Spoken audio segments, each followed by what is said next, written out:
ولازلنا مستمرين معكم مشاهدينا، وامتداد الاحتفاء الثقافية بيوم الشعر. ولأن الشعر صورة للحياة بكل جمالياتها واختلافاتها، فهو يسهم في هذا التنوع الخلاق حتى في صورته وقالبه. ومن هنا كان للشعر النمطي كلمة وتسجيل حضور. والحديث أكثر حول هذا الموضوع يشاركنا به الأستاذ عبد الرحمن المالكي. أهلا وسهلا بك. أسلمك إن شاء الله. أولا صباح الخير للسادة المشاهدين، وأشكر القناة الثقافية الممثلة ببرنامج صباح الثقافية على هذه الاستضافة ومنحي شرف مقابلة الجمهور. أستاذ عبد الرحمن، يعني نحن نحتفل في صباح الثقافية باليوم العالمي للشعر والشعراء، وتحدثنا عن الشعر بشكل عام والاحتفال به، ولكن نريد أن نتحدث اليوم أيضا عن الشعر النبطي. هناك الشعر الفصحى والشعر النبطي، يعني كيف هي مشاركة الشعر النبطي في هذا اليوم؟ أولا يعني ربما البعض لا يعلم أن الشعر النبطي مقتبس من الشعر الفصيح، ويعني أكثر الروايات تقول أن يعني سبب تسمية الشعر النبطي بهذا الاسم أنه استنبط من الشعر الفصيح. فبعد كذا أصبح الشعر النبطي يعني له مبدعينه وله متذوقينه. طبعا الشعر النبطي يتميز دائما بالعفوية، يتميز دائما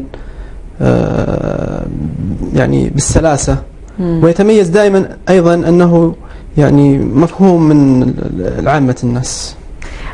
أريد أن أسألك سؤال فيما يخص الشعر.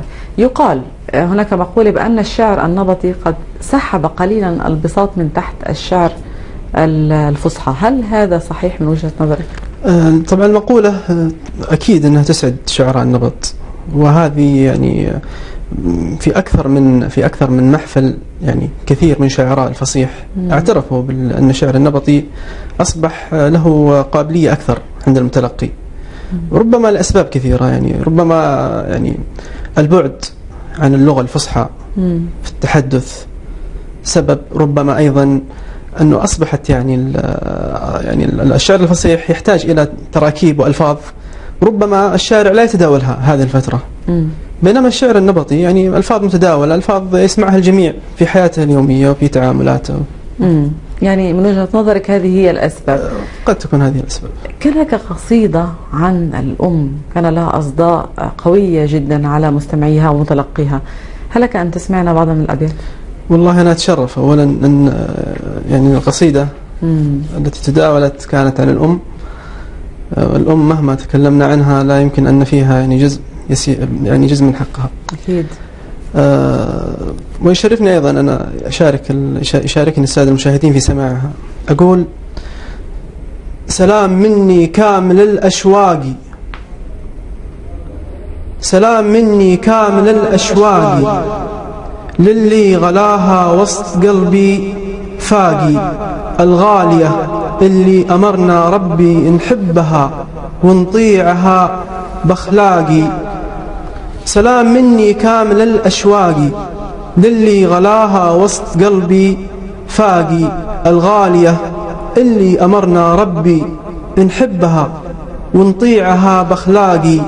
هذيك نوره حيها من نوره، بنت الرجال اللي نسبها راقي، تحملتني بالحشا 9 أشهر يوم ساقي، ملتوي في ساقي، وتحملت همي بكل أحواله، في كل ليلة تنتظر إشراقي. مهما بسوي لجلها من طاعة، والله جزاها في حياتي باقي. تحت القدم شميت ريح الجنة، يالله عساها تنتشر بافاقي. هي الشموع اللي تنور دربي، لها محبة ساكنة بأعماقي، وهي الحبيبة والغلاء والطيبة، تبكي علي لو يحين إفراقي.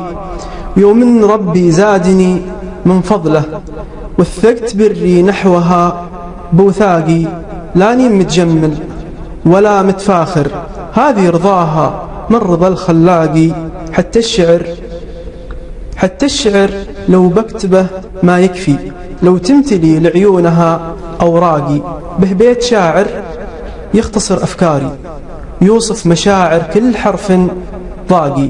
الأم مدرسة إذا أعددتها أعددت شعبا طيب الأعراق. سلامتك.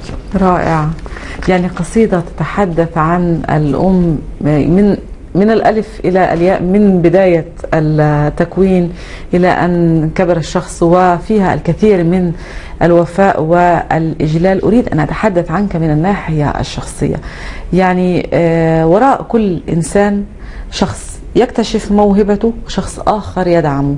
من اكتشف موهبتك الشعرية؟ والله اكتشاف الموهبة يعني قد يكون أحيانا يكون في شخص فعلا يعني قرأ موهبة في عبد الرحمن، لكن ربما تكون يعني اكتشاف ذاتي. يعني ربما أنا أكون اكتشفت نفسي يعني. والدعم بالنسبة للداعمين كثير الداعمين، يعني الداعمين من الأهل، الداعمين من الأصدقاء، من بعض أيضا الزملاء الشعار اللي سبقوني في هذا المجال، يعني لا يتسع ذكرهم. يعني أريد أن أسأل فيما يخص الشعر. يعني البعض يقول بأن الشعر يكتب لإرضاء موهبة أو لمجرد الكتابة، والبعض يقول أنا أكتب لتعبير عن رأيي، والآخر يكتب لأن موقف شده أو موقف حرك فيه رغبة في الكتابة الشعرية. بالنسبة لك كشاعر، أي من الخيارات هي التي تجعلك تمسك ورقة وقلم وتصورها في إبداع شعري؟ والله ربما يعني كل الخيارات اللي ذكرتيها قد تكون يعني أحيانا أسباب داعمة للكتابة. يعني الشاعر لا يمكن يعني الشعر عموما إحساس، قد يكون إحساس عاطفي، قد يكون إحساس بالمدح، قد يكون إحساس بالعتب، قد يكون، فلا يرتبط. يعني ربما لا يرتبط موقف. يعني أحيانا أنا أكتب مثلا، يعني أنا أنشر نص عاطفي، أحيانا البعض قد يفهم إني معاناة أنا أعيشها، وهذا خطأ. يعني ربما ليست معاناة، ربما ليس لها في الواقع يعني مكان صلة.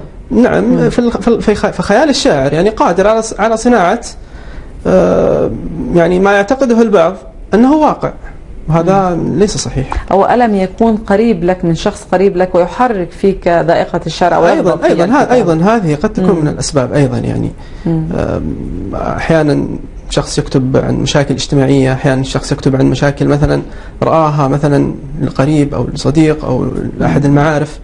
يعني الشاعر لا يحكم، أنا من وجهة نظري أن الشاعر لا يحكمه يعني سبب الكتابة. الشاعر قادر أن يكتب، من كان شاعر فعلا قادر أن يكتب تحت أي ظرف. يعني لكل شاعر ملهمة وعراب. لن أسألك عن الملهمة، ولكن أريد أن أسألك عن العراب. من هو عراب الشاعر عبد الرحمن المالكي؟ والله ربما يعني عراب الشاعر عبد الرحمن المالكي لا أستطيع تحديد يعني بالجزم، لكن هو إحساس من داخل عبد الرحمن. كان هناك بعض الشعراء الذين يكتبون الشعر النبطي يستمعون أن شعر الفصحى هو الأقوى، هو الأصل، وهو الباقي، وكانت لهم تجارب شعرية على مستوى الشعر النبطي ليتحدوا بها الشعراء الفصحى لقدرتهم على الكتابة باللغة العربية الفصحى، إيمانا منهم بأن اللغة العربية الفصحى سهلة على الكتابة من الشعر النبطي. هل كانت لك هذه التجارب؟ والله يعني للأمانة يعني اللغة العربية، الشعر الفصيح طبعا تأتي عظمته من أنه يعني ينتسب للغة العربية اللي هي لغة القرآن. صحيح. فكلنا نتفق على هذا. بس يعني عندما نعود للشعر، يعني نجد أن الشعر النبطي خاصة في هذا الوقت أصبح أقرب للمتلقي. يعني الأمسيات الشعر النبطي في عدد حضورها أنا أرى يعني نعم في حضور الأمسيات، يعني في متابعة الأمسيات أنا أرى يعني وحضرت أمسيات للفصيح وللنبطي، للأمانة لا يوجد مقارنة. طبعا هذا لا يعني أن الشعر الفصيح شعر سيء أو لا يقلل من قيمة شيء، بالتأكيد. كل له محبين. نعم، لكن الآن الذائقة أصبحت تميل الأقرب إلى للشعر النبطي. وكثير أنا أعرف كثير من شعراء الفصيح يتذوقون جدا الشعر النبطي أيضا كما ما نتذوق نحن شعرهم. على هذه الإطلالة الرائعة والشعر النبطي، شكرا لك أستاذ عبد الرحمن. العفو، وشاكر أنا القناة الثقافية وشكرا لكم. شكرا لك. وإلى هنا مشاهدينا وصلنا إلى ختام حلقتنا من برنامجكم صباح الثقافية. نتمنى أن تكونوا قد استمتعتم واستفدتم مما قدمناه لكم، على أمل أن نلقاكم بإذن الله تعالى في الغد في نفس الموعد. إلى اللقاء.